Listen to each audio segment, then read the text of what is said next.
Hello, this is Jamil Sweat for Gunstock Reviews, and today we're going to be doing a small little review on the Troy Industries XM177E2. It's a commemorative carbine made by Troy Industries, representing one of the rifles that were used during the Vietnam War. And today I have Fred Masterson with me, who is a professional trainer with 30 years experience.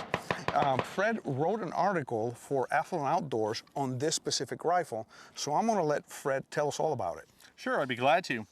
Thanks for having me on today. The Troy's Commemorative Rifle is an interesting piece because it's a throwback to the original rifle used by the MAC-V SOG group during the Vietnam War. And they've gone through painstaking effort to really duplicate that rifle as much as possible. Many of the parts, in fact, for example, the grip here, are actually vintage Vietnam era parts. These aren't just manufactured to be copies. The gun, for the most part, is as close to a perfect replica as possible. We'll start at the front here. This extremely long muzzle brake or compensator is a unique piece because it was designed to suppress the sound and reduce the muzzle flash. An interesting note about this is that in today's world, the ATF classifies this device as a suppressor. And as such, you would need an SOT, or you would need to get a tax stamp in order to get possession of one of these, if you could find one. Pretty unique piece of history. It's got a nice thin barrel, please. But this one is not that, right? That's correct. Everything on this gun is civilian designed. It's a semi-automatic only gun. This is a clone. This is simply an extended flash hider. Everything on this gun, there's no NFA required at all, so you can just buy this gun off the shelf. A couple other unique things about the gun, as we'll move here just a little bit if you don't mind, thank you. It has a safe semi and it has an auto selector.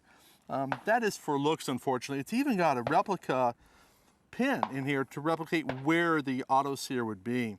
It is designed specifically to be only semi-auto, and in fact it's marked for semi-auto only inside and has a little manufacturing work done in there to make sure that that happens. Other things about the gun are the aluminum buttstock, the black aluminum buttstock. This is very period correct. We're so used to today these being polymer, and to have something like this is pretty interesting. The forward assist is a little unique, and once again period correct. It's got this foot down here. Most forward assists that we see today are simply round.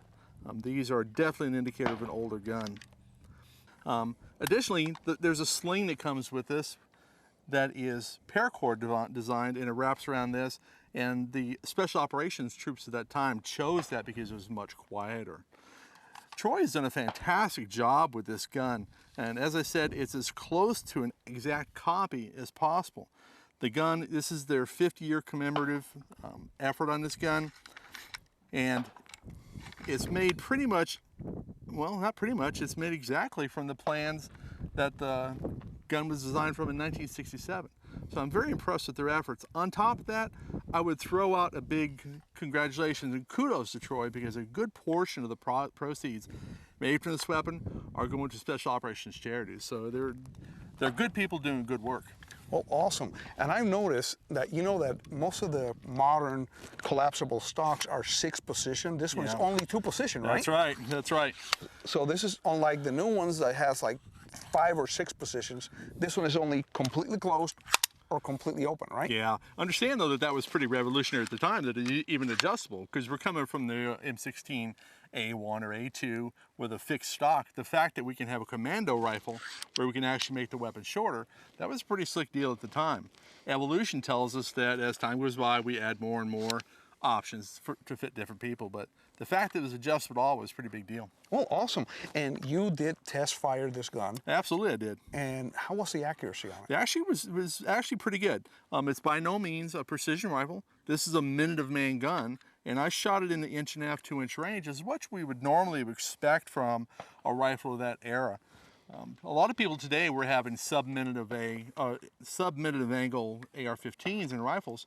So when you talk about a gun that doesn't shoot a minute of angle, a lot of people don't realize that's the way most ARs used to be always. Yeah, and only in the most recent times, 20, 25 years, have the AR-15 become a sub-minute of angle firearm. Absolutely. In fact, I would argue that given a little bit of time and copper the barrel up a little bit and some match ammo, that I could possibly get that group down nice and small.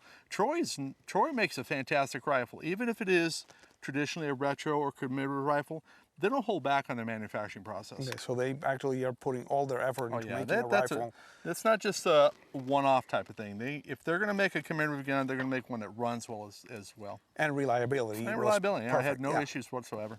Well, great. I am going to do some firing with this gun here in a few minutes, and we'll just play with it a little more and see how it performs for me, because you already did it.